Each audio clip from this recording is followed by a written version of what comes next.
नमस्कार, मैं रविंद्र कुमार।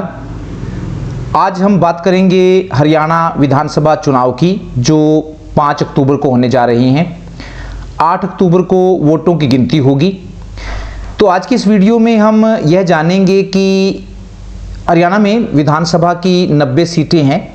इन 90 सीटों पर कितने उम्मीदवार खड़े हैं, कितने लोगों ने पर्चा भरा। अगर चुनाव आयोग की साइट पर जाया जाए, इलेक्शन कमीशन ऑफ इंडिया, तो हरियाणा के अगर चुनाव की बात करें, जो जनरल इलेक्शन अगस्त और अक्टूबर में जो होने जा रहे हैं हरियाणा की, एक ही फेज़ में इलेक्शन होंगे 5 अक्टूबर को।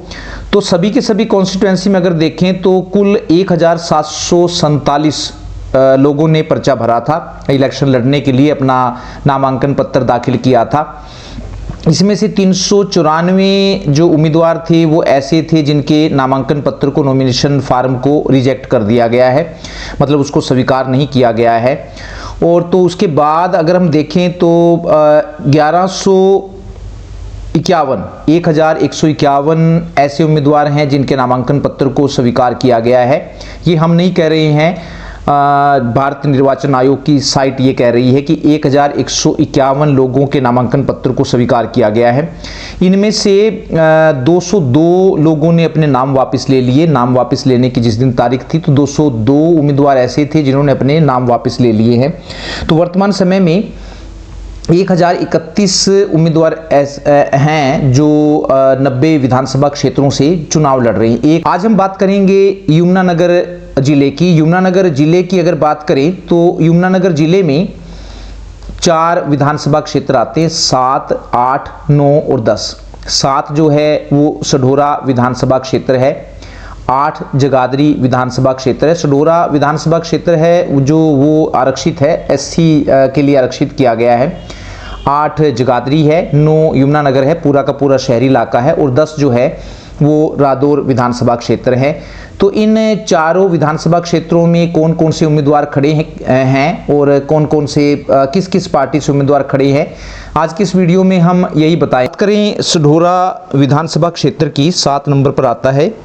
अनुसूचित जाति के लिए ये चुनाव क्षेत्र आरक्षित है।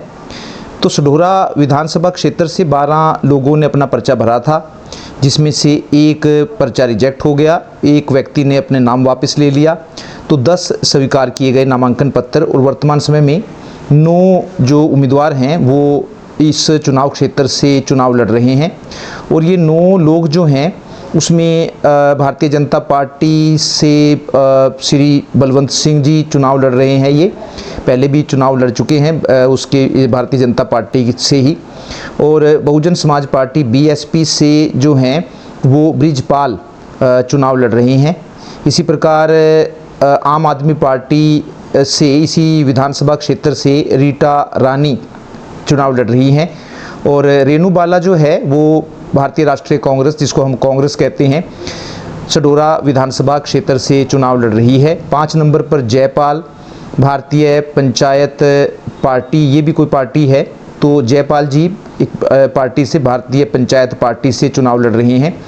और जसबीर सिंह एक और पार्टी है, भारतीय शक्ति चेतना पार्टी, भारतीय शक्ति चेतना पार्टी से जसबीर सिंह चुनाव लड़ रही हैं। 7 नंबर पर सोहिल आज़ाद समाज पार्टी, कांशीराम, तो जननायक जनता पार्टी से इसने गठबंधन किया है, और यहाँ से सोहिल इस पार्टी से आज़ाद समाज पार्टी कांशीराम से सोहिल चुनाव लड़ रही हैं। 8 नंबर पर पूजा नागरा, इंडिपेंडेंट है, ये आज़ाद उम्मीदवार के रूप में चुनाव लड़ रही है।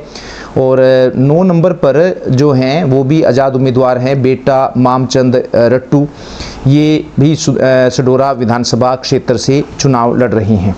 जगाधरी विधानसभा क्षेत्र की अगर बात करें तो जगाधरी विधानसभा क्षेत्र से विधानसभा चुनाव के लिए 23 लोगों ने नामांकन पत्र दाखिल किया था, जिनमें से 5 नामांकन पत्र रिजेक्ट हो गए, अस्वीकार कर दिए गए। 3 लोगों ने अपने नाम वापस ले लिए। तो 15 लोगों के जो नामांकन पत्र थे वो सही पाए गए, उनको स्वीकार कर लिया गया है। लेकिन वर्तमान समय में इस जगाधरी विधानसभा क्षेत्र से 11 उम्मीदवार चुनाव लड़ रहे हैं। और ये 11 उम्मीदवार हैं, अगर देखा जाए, अकरम खान भारतीय राष्ट्रीय कांग्रेस या कांग्रेस के उम्मीदवार है। अकरम खान ये यहाँ से पहले भी चुनाव लड़ चुके हैं, तो अकरम खान कांग्रेस से चुनाव लड़ रहे हैं। और आदर्श पाल सिंह, ये आम आदमी पार्टी से चुनाव लड़ रहे हैं। अब की बार इनका भी काफ़ी नाम बताया जा रहा है इस विधानसभा क्षेत्र से। कंवरपाल गुर्जर जी भारतीय जनता पार्टी से चुनाव लड़ रहे हैं, 2 बार पहले भी चुनाव लड़ चुके हैं और दोनों बार यहाँ से इस विधानसभा क्षेत्र से कंवरपाल जी ने जीत दर्ज की है। बहुजन समाज पार्टी ने श्री दर्शन लाल जी को अपना उम्मीदवार बनाया है और आज़ाद समाज पार्टी कांशीराम, ये नई पार्टी है, यूपी की है, लेकिन इसने जननायक जनता पार्टी जेजेपी के साथ समझौता किया है। तो आज़ाद समाज पार्टी से अशोक कुमार इस विधानसभा क्षेत्र से चुनाव लड़ रहे हैं। और भारतीय शक्ति चेतना पार्टी, ये भी एक नई पार्टी है, डॉक्टर नितेश चोपड़ा हनी के नाम से प्रसिद्ध हैं, यहाँ से चुनाव लड़ रहे हैं। 7 नंबर पर सोनी इंडियन प्रजा कांग्रेस से एक नई पार्टी है, जिसका नाम भी आपने सुना होगा। भारत एक ऐसी देश है जिसमें बहुदलीय प्रणाली प्रचलित है, बहुत सारे दल बने हुए हैं यहाँ पर। तो सोनी जो है वो जगाधरी विधानसभा से इंडियन प्रजा कांग्रेस पार्टी से चुनाव लड़ रही हैं। आज़ाद उम्मीदवार की बात करें, 8वें नंबर पर आदित्य कुमार शास्त्री जी हैं, ये आज़ाद उम्मीदवार के रूप में चुनाव लड़ रहे हैं। और 9 नंबर पर हैं गुरदेव सिंह, ये भी आज़ाद उम्मीदवार के रूप में यहाँ से इसी विधानसभा क्षेत्र से चुनाव लड़ रहे हैं। और 10 नंबर पर है यजुवेंद्र सिंह भी आज़ाद उम्मीदवार के रूप में जगाधरी विधानसभा क्षेत्र से ही चुनाव लड़ रहे हैं। और 11वें नंबर पर जो हैं वो हैं योगेश सेठी योगी, ये भी आज़ाद उम्मीदवार के रूप में जगाधरी विधानसभा क्षेत्र से ही चुनाव लड़ रहे हैं। 9 नंबर पर जो है वो यमुनानगर विधानसभा क्षेत्र आता है।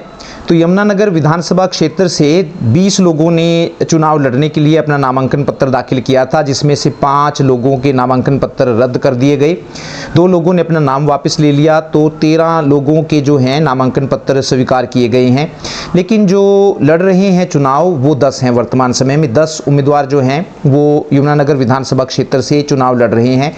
और ये 10 जो लोग हैं उनमें इंतजार अली, जननायक जनता पार्टी का आज़ाद समाज पार्टी से समझौता है, मैंने आपको बताया कांशीराम से। तो यहाँ से जननायक जनता पार्टी ने इंतजार अली, यमुनानगर विधानसभा क्षेत्र से इंतजार अली को अपना उम्मीदवार बनाया है।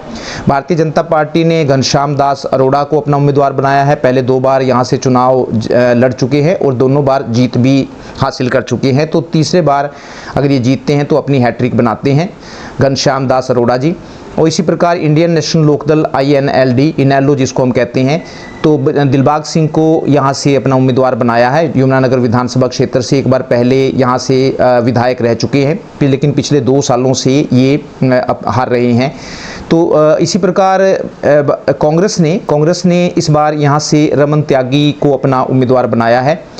और ललित कुमार त्यागी जो हैं आम आदमी पार्टी के उम्मीदवार हैं, ललित कुमार त्यागी आम आदमी पार्टी ने यहाँ से इनको खड़ा किया है। और भारतीय शक्ति चेतना पार्टी ने कंचन शर्मा को अपना उम्मीदवार यमुनानगर विधानसभा क्षेत्र से बनाया है। इंडियन प्रजा कांग्रेस जो है, इंडियन प्रजा कांग्रेस ने निर्मलजीत कौर को अपना उम्मीदवार यहाँ से बनाया है। उसके बाद 8वें नंबर पर अगर हम देखें तो people's party of India democratic लिखा हुआ है, ये भी एक पार्टी है। मांगाराम जी यहाँ से इस पार्टी से यमुनानगर विधानसभा क्षेत्र से चुनाव लड़ रहे हैं।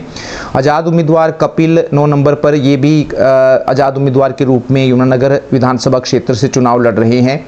और 10 नंबर पर सुखविंदर, ये भी आज़ाद उम्मीदवार के रूप में इन्होंने यमुनानगर से विधानसभा का चुनाव लड़ने के लिए अपना पर्चा दाखिल किया है। रादौर विधानसभा क्षेत्र 10 नंबर पर आता है।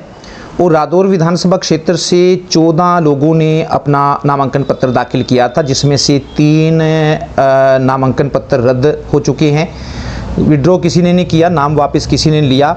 11 उम्मीदवारों के नामांकन पत्र स्वीकार किए गए हैं, लेकिन उसमें से सिर्फ 10 उम्मीदवार ही अब की बार चुनाव लड़ रहे हैं रादौर विधानसभा क्षेत्र से। धर्मवीर सिंह वेदपाल जो हैं, 10 जो लोग हैं यहाँ से जो चुनाव लड़ रहे हैं, उसमें बहुजन समाज पार्टी BSP से धर्मपाल तिगरा चुनाव लड़ रहे हैं। और डॉक्टर बिशन लाल सैनी कांग्रेस के उम्मीदवार हैं, इसी विधानसभा क्षेत्र से पहले भी जीत दर्ज कर चुके हैं। आम आदमी पार्टी ने भीम सिंह राठी को यहाँ से अपना उम्मीदवार बनाया है और श्याम सिंह राणा जो है वो भारतीय जनता पार्टी के टिकट पर चुनाव लड़ रहे हैं। कर्णदेव काम्बोज के चुनाव लड़ने की उम्मीद थी, लेकिन ऐन वक्त पर श्याम सिंह राणा को टिकट दे दिया गया। इसके बाद अंबेडकर समाज विकास पार्टी, ये भी एक नई पार्टी है जिसका नाम आपने नहीं सुना होगा, अंबेडकर समाज विकास पार्टी। अंबेडकर समाज विकास पार्टी ने दयानंद को रादौर विधानसभा क्षेत्र से अपना उम्मीदवार बनाया है और भारतीय शक्ति चेतना पार्टी ने दीवान चंद काम्बोज को अपना उम्मीदवार बनाया है जो रादौर विधानसभा क्षेत्र से चुनाव लड़ रहे हैं। आज़ाद समाज पार्टी कांशीराम, जिसका जननायक जनता पार्टी के साथ गठबंधन है, उन्होंने मनदीप टोपरा को रादौर विधानसभा क्षेत्र से उम्मीदवार के रूप में चुनाव मैदान में उतारा है। आज़ाद उम्मीदवार जो हैं अनिल कुमार बत्रा आज़ाद उम्मीदवार के रूप में चुनाव लड़ रहे हैं और अशोक कुमार भी रादौर विधानसभा क्षेत्र से आज़ाद उम्मीदवार के रूप में चुनाव लड़ रहे हैं। जयप्रकाश शर्मा भी आज़ाद उम्मीदवार के रूप में रादौर विधानसभा क्षेत्र से अपनी किस्मत को आजमा रहे हैं। अब ये आने वाला समय 8 तारीख को ही पता लगेगा कि इन चारों विधानसभा क्षेत्रों में से कौन सा उम्मीदवार बाजी मारता है और जीत दर्ज करता है। धन्यवाद, नमस्कार।